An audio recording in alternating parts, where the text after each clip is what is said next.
भगवान यहाँ हमको कह रहे हैं, आपको कह रहे हैं, अर्जुन को कह रहे हैं कि अर्जुन, मन वाणी और शरीर से किसी प्रकार भी किसी को कष्ट न देना, यथार्थ और प्रिय भाषण।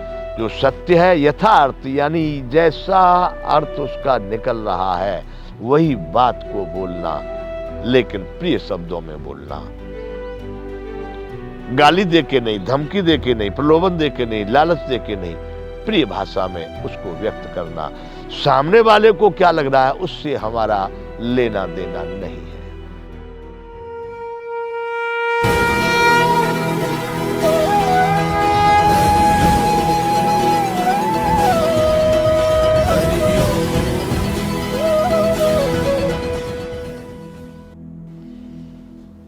जय विश्व बंधु, संपूर्ण गीता ज्ञान। तो अहिंसा किसे कहते हैं?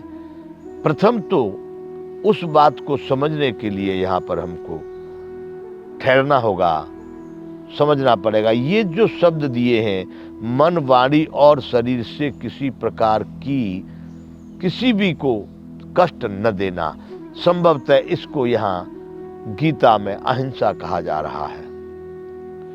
वो मारकाट वाली, किसी को दंड देने वाली, वो और अनेक प्रकार की, यहां कह दिया किसी को कष्ट न देना, ये अहिंसा हो गई, जिसमें कि किसी को शब्द से, आपके वाणी से या आपके आचरण से, आपके देखने से, यहां कहना चाहते किसी प्रकार भी कष्ट न पहुंचाना। मन, वाणी और शरीर। मन से आप ऐसा सोच करते हैं या ऐसा विचार करते हैं किसी के बुरे होने का, वैसा भी नहीं। या शरीर से आप कोई ऐसा कर्तव्य कर रहे, किसी को पीट देते हैं, किसी का कुछ तोड़ देते हैं, किसी का बिगाड़ देते हैं, वह भी कष्ट हो गया। या वाणी से आप अपशब्द बोल रहे हैं, बुरे शब्द बोल रहे हैं, घातक बोल रहे हैं, वह। तो यह मन, वाणी और शरीर, मनसा वाचा कर्मणा, कर्म आ गया, शरीर। अब कोई यूं कहे किसी को कष्ट न देना, भगवान ने तो बहुतों को कष्ट दिया। फिर कृष्ण भगवान ने वहां पर महाभारत में उनको कहा, मार, जितने भी खड़े इन सबको मार। एक एक को कष्ट दिया। भगवान राम ने भी ऐसा किया। हमारे महापुरुष, बहुत सारे ऐसे वीर पुरुष आए जिन्होंने बहुत लोगों की हत्याएं कर दी, मार दिए। बंधुओं, यहां समझने की आवश्यकता है, न वह हत्या है, न वह मर्डर है, न किसी को मारा है। ये कह रहे हैं कि मन, वाणी और शरीर से किसी प्रकार भी किसी को कष्ट न देना। आप अपनी ओर से, आपके अधिकार क्षेत्र में आपका सारा जो सरंजाम है, मन है, बुद्धि है, अहंकार है, चित्त है, आंख, नाक, कान, हाथ, पांव, ये सब, पूरा शरीर, ये आपके अधिकार में है। आप आयोजन बना करके, आप अपनी सोच के अनुसार में ये अब करूंगा, मैं इसको मारूंगा, इसका लूट लूंगा, इसका छोड़ दूंगा, यह पाप है, यह हिंसा है। लेकिन सामने से आकर के किसी ने आप पर प्रहार कर दिया और आपका डंडा उठ गया और उसके माथे में लगा, रो मर गया, यह पाप नहीं है, यह हिंसा नहीं है, यह मात्र एक संजोग है, एक घटना है, यही होना था। संभव है कि उसके लिए इससे अच्छा कोई दूसरा रास्ता नहीं था। आपके हाथ से मर करके भी उसकी मुक्ति हो सकती है। यानी सामने से जो कुछ आ रहा है उसमें आप भागीदार नहीं हैं। आपके माध्यम से किसी को कष्ट हो रहा है, मान लीजिए मैं यहां से बोल रहा हूं और मैं ये कह रहा हूं कि हमारे भारत में बहुत बड़ा पाखंड बढ़ रहा है, साधु भेष में या अनेक प्रकार के वो जो दृश्य दिखाई दे रहे हैं, बड़े बड़े लोग भेष बना करके अनेक प्रकार की बातें। मैं तो ये कहता हूं बंधुओं, व्यासपीठ का भी बहुत बड़ा अपमान हो रहा है। अब मैं ये जो बातें कर रहा हूं यह तो सत्य है। अब ये कहते हैं कि मन, वाणी और शरीर से किसी प्रकार का, अब किसी को इन बातों, ये सत्य तो है, पर किसी को कष्ट होने लगे। मैं व्यक्तिगत एक नाम लेकर के ये नहीं कह रहा कि भाई वह आदमी गलत बोल रहा है, गलत भाषण कर रहा है, गलत कथा कर रहा है, गलत यज्ञ कर रहा है, गलत कोई भी, वैसा नहीं। लेकिन जो सत्य है, अब उस सत्य के सामने किसी को कष्ट होने लगे, वह हिंसा नहीं है। आप अपने में कोई ऐसा आयोजन न बनावें जिससे कि व्यक्तिगत किसी को भी, शत्रु के प्रति भी हमारा प्रयास ये रहेगा कि वह शत्रु भी मेरा है तो बहुत अच्छा, उसका अच्छा काम बने, सुखी संपन्न हो, स्वस्थ हो। अरे जब इस तरह का उसका जीवन होगा तो कहीं तो प्रकृति प्राणी धर्म के काम में आएगा। यदि मैं उसका रात और दिन निश्चय करूं कि नष्ट हो जाए, भ्रष्ट हो जाए, खत्म हो जाए, या मैं उसके लिए शारीरिक, मन से और वाणी से प्रयास करूं, तो मेरा क्या फायदा होगा?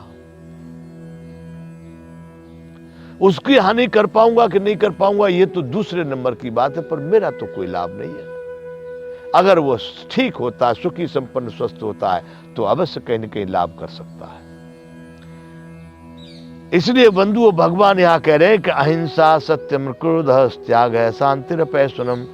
हे अर्जुन, मन, वाणी और शरीर से किसी भी प्रकार भी किसी को कष्ट न देना, मन से किसी का बुरा नहीं सोचना, वाणी से किसी को व्यक्तिगत रूप से, सार्वजनिक रूप से राष्ट्रीय हितों को, समाज के हितों को, प्रकृति के हितों को मैं कह रहा हूं, मैं नहीं मानता कि ये वाणी का कोई अपराध है। वाणी से सत्य बोलना बहुत आवश्यक है, और शरीर से भी किसी प्राणी को कष्ट न देना। यथार्थ और प्रिय भाषण, यथार्थ जैसे का तैसा। यदि यहां पर तुष्टीकरण की नीति देश में चल रही है, या देश में सरकारी कर्मचारियों के, अधिकारियों के, शासकों के माध्यम से अगर पक्षपात चल रहा है, यदि देश में भ्रष्टाचार फूल फल रहा है, और इन बातों को यदि हम कहते हैं, तो यथार्थ को कहना ये कोई बुरी बात नहीं है। दो चीज यहां पर कह दी है, यथार्थ और प्रिय भाषण। बड़ा मुश्किल बंधु बात है। यथार्थ तो और दूसरे को प्रिय लगे ऐसा नहीं होगा, लेकिन मैं अवश्य प्रिय भाषा में बोल रहा हूं। मैं उसको किसी को गाली दे के नहीं बोल रहा, मैं किसी को अपमानित करके नहीं बोल रहा, मैं किसी को धमकी दे करके नहीं बोल रहा। यथार्थ और प्रिय ये मेरी दृष्टि से, मेरी ओर से होना चाहिए।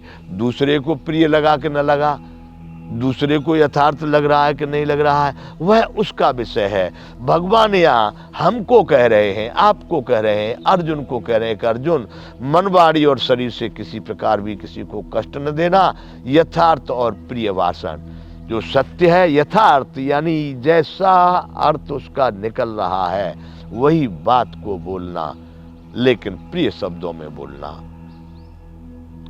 गाली दे के नहीं, धमकी दे के नहीं, प्रलोभन दे के नहीं, लालच दे के नहीं, प्रिय भाषा में उसको व्यक्त करना। सामने वाले को क्या लग रहा है उससे हमारा लेना देना नहीं है। तो यथार्थ और प्रिय भाषण, अपना अपकार करने वाले पर भी क्रोध का न होना। अपकार,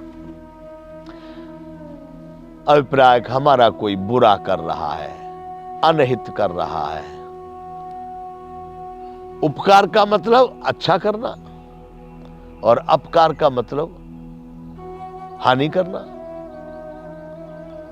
तो भगवान यहां कह रहे हैं कि अपना अपकार करने वाले पर भी क्रोध का न होना। क्रोध तो किसी, आप उसके प्रति अपना विरोध कर सकते हो, प्रक्रिया भी कर सकते हो, कार्य भी कर सकते हो, मन से, वाणी से, शरीर से, लेकिन क्रोध नहीं। उसने अगर आपको पत्थर मारा है तो उस पत्थर को आप रोक सकते हो, या उस पत्थर को उठा करके उस पत्थर को उसको मार भी सकते हो, क्योंकि वह वो प्रयास कर रहा है। लेकिन बड़े क्रोध में आगे किए भी ये कुछ नहीं, मारे बारे कुछ नहीं, पत्थर भी नहीं मारा, क्रोध बहुत किया, ये बहुत हानिकारक है। अग्नि तो दूसरों को जलाती है, लेकिन ये क्रोध रूपी अग्नि स्वयं को जलाती है, इतना जलाती है कि जीवन, बड़े बड़े जीवन नष्ट हो गए क्रोध में। मैंने अच्छे अच्छे लोगों को देखा हमारे यहां पर, क्रोध में, मेरे सामने की घटना नहीं है बंधुओं, मैंने सुना था। हमारे यहाँ एक, मेरी जन्मभूमि के पास एक खेड़िया सुरजी गांव है, वहां पर एक भाई ने दूसरे भाई को गोली मार दी, किसी छोटी सी बात पर। अभिप्राय क्रोध के कारण। कितना बड़ा पाप। तो भगवान यहां कहना चाह रहे हैं कि अपना अपकार करने वाले का तुम प्रतिकार कर सकते हो, प्रत्युत्तर दे सकते हो, लेकिन क्रोध को नहीं लाना। आगे कहते कर्मों में कर्तापन के अभिमान का त्याग। फैक्ट्री बना ली, इंडस्ट्री बना ली, ये बना लिया, घर बना लिया, मकान बना लिया, गाड़ी ले आया, दान कर दिया, यज्ञ कर दिया, मंदिर बना दिया, स्कूल बना दिया, आश्रम बना दिया, गौशाला बना दिया और अहंकार उससे 10 गुना। क्या?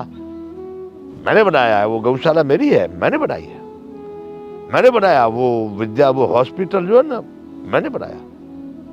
अरे साहब बहुत पैसा लगाया उसमें, बड़ी मेहनत हुई। यहां कहना चाह रहे कर्मों में कर्तापन के अभिमान का अभाव। आपने जो भी कुछ कर्म कर दिया है, आप उसमें कर्ता से बाहर निकल जाइए। हर ही समर्पे बिन सत्कर्मा, हर ही समर्पे बिन सत्कर्मा। बंधुओं, यहां से आगे संपूर्ण गीता ज्ञान चालू रहेगा। यहां पर हम विराम करेंगे। जय विश्व बंधु।